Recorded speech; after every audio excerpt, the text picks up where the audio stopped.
यीशु मसीह की पुनरागमन की आशा। प्रिय भाइयों और बहनों, आज का विषय अत्यंत महत्वपूर्ण है। हमारे प्रभु यीशु मसीह की पुनः आगमन की आशा। मानव इतिहास की सबसे महान घटना वही होगी जब यीशु मसीह बादलों पर महिमा के साथ लौटेंगे। पवित्र शास्त्र हमें बार बार याद दिलाता है कि ये दुनिया अस्थायी है, लेकिन मसीही जन के पास एक अनंत आशा है। यीशु मसीह का वादा, यूहन्ना 14 उसके 2-3 में वचन कहता है, मेरे पिता के घर में बहुत से निवास स्थान हैं। मैं तुम्हारे लिए जगह तैयार करने जाता हूँ, और यदि मैं जाकर तुम्हारे लिए जगह तैयार करूँगा तो फिर आकर तुम्हें अपने पास ले जाऊँगा, कि जहाँ मैं हूँ वहाँ तुम भी रहो। ये वादा केवल शब्द नहीं बल्कि एक निश्चित सत्य है। यीशु ने पहली बार जब वादा किया था कि वो क्रूस पर चढ़ेगा और तीसरे दिन जी उठेगा, वो पूरा हुआ। इसी तरह उसका पुनरागमन भी निश्चित है, चाहे कोई विश्वास करे या ना करे। बाइबल की गवाही, प्रेरितों के काम 1:11 में वचन कहता है, हे यीशु फिर वैसे ही आएगा जैसे तुमने उसे स्वर्ग पर जाते देखा है। पहला थिस्सलुनीकियों 4 उसका 16-17 में वचन कहता है, क्योंकि स्वयं प्रभु आदेश के शब्द और प्रधान दूत के शब्द और परमेश्वर की तुरही के साथ स्वर्ग से उतरेगा, और हम जो जीवित और बचे होंगे उनके साथ बादलों पर उठा लिए जाएंगे।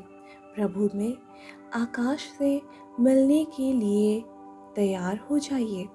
प्रकाशित वाक्य 22:12 में वचन कहता है, देख मैं शीघ्र आने वाला हूँ, और हर एक को उसके काम के अनुसार प्रतिफल देने के लिए मेरे साथ है। मसीही आशा क्या है?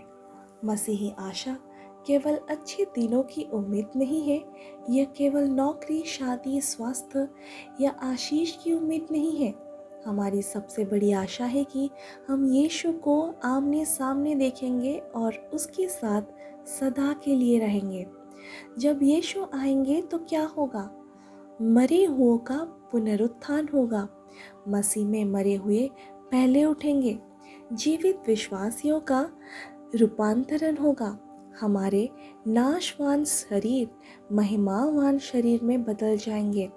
हम प्रभु से मिलन करेंगे और उसके साथ अनंत काल तक रहेंगे। न्याय होगा। जिन्होंने प्रभु को अस्वीकार किया उन्हें दंड मिलेगा, जिन्होंने विश्वास रखा उन्हें प्रतिफल मिलेगा। पुनः आगमन की आशा का हमारे जीवन पर क्या प्रभाव है? पवित्रता का जीवन। पहला यूहन्ना 3:3 में वचन कहता है, जो कोई ये आशा उस पर रखता है वो अपने आप को सिद्ध करता है। जब हमें पता है कि यीशु किसी भी क्षण आ सकता है तो हम पाप में नहीं जी सकते। धैर्य और सहनशीलता। याकूब 5:7-8 में वचन कहता है, हे भाइयों प्रभु के आने तक धीरज धरो। कष्टों में धैर्य रखने का कारण यही है कि यह सब अस्थायी है। सुसमाचार सुनाना। मत्ती 24:14 में वचन कहता है, जब तक सारी जातियों को सुसमाचार नहीं सुनाया जाएगा तब तक अंत नहीं आएगा। यीशु की वापसी की प्रतीक्षा करने वाले निष्क्रिय नहीं रहते, बल्कि आत्माओं को बचाने के लिए उत्साहित रहते हैं। सांत्वना और प्रोत्साहन।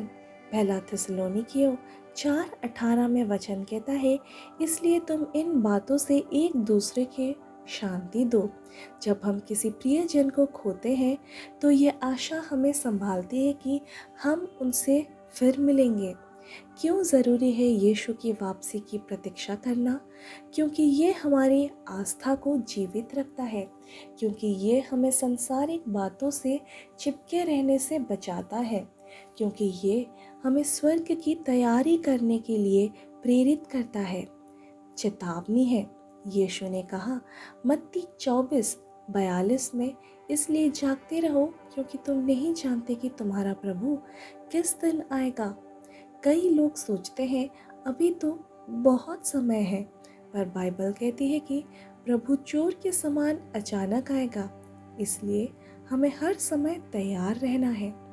आज का निष्कर्ष, प्रिय भाइयों और बहनों, दुनिया अनिश्चित है, हालात बदलते रहते हैं, लेकिन हमारी आशा अटल है। यीशु फिर आने वाला है और जब वो आएगा तो हर आंसू पोंछ देगा, हर दर्द खत्म हो जाएगा और हम सदा उसकी उपस्थिति में रहेंगे। आइए हम घोषणा करते हैं। मैं आज विश्वास में घोषणा करती हूँ कि मेरी सबसे बड़ी आशा यीशु की पुनः आगमन है। मैं इस संसार की चीज़ों में बंधा नहीं हूँ, मेरा नागरिकत्व स्वर्ग में है। चाहे कितनी भी कठिनाइयाँ क्यों ना आए, मैं धैर्य और विश्वास में स्थिर रहूँगी। मैं अपने जीवन को पवित्र और शुद्ध रखूँगी क्योंकि मेरा प्रभु आने वाला है। मैं आत्माओं को बचाने के लिए प्रयत्नशील रहूँगी ताकि अधिक लोग प्रभु के आगमन के दिन तैयार हो। मैं निराशा और शोक में नहीं बल्कि आशा और सांत्वना में जीती हूँ। मेरा जीवन हर दिन आप प्रभु यीशु की पुकार के साथ जीता है। Praise the Lord. अगर आप इस वचन और इस घोषणा पर विश्वास करते हैं तो आइए हम मिलकर प्रार्थना करते हैं। हे स्वर्गीय पिता, तेरे अनुग्रह और तेरे वचन के लिए धन्यवाद। धन्यवाद कि तूने हमें केवल इस जीवन की आशा नहीं दी बल्कि अनंत जीवन की आशा दी है। प्रभु यीशु, तेरा धन्यवाद कि तूने कहा मैं शीघ्र आने वाला हूँ। हे प्रभु, जब मैं अपने आसपास संसार को देखती हूँ, युद्ध, बीमारियाँ, अन्याय और अंधकार को देखती हूँ, तो मेरा हृदय तुझसे पुकारता है, आ हे प्रभु यीशु। लेकिन मैं जानती हूँ कि तू विलंब नहीं कर रहा बल्कि धैर्य रख रहा है कि सब लोग मन फिराएं और उद्धार पाएं। इसलिए हे प्रभु, मुझे एक जागृत जीवन देने दे। मुझे अपने वचन पर स्थिर रहने दे। मुझे पाप से दूर और पवित्रता में चलने दे। मुझे सुसमाचार सुनाने की आग से भर दे ताकि और आत्माएं तेरे राज्य में आए। पवित्र आत्मा, तो हर दिन मुझे स्मरण दिलाता रहे कि यह संसार अस्थायी है और मेरा असली घर स्वर्ग है। मुझे आलस्य, आत्मसंतोष और सांसारिक आकर्षणों से बचा। मुझे तैयार रहने वाला सेवक बना ताकि जब प्रभु आए तो मुझे योग्य पाए।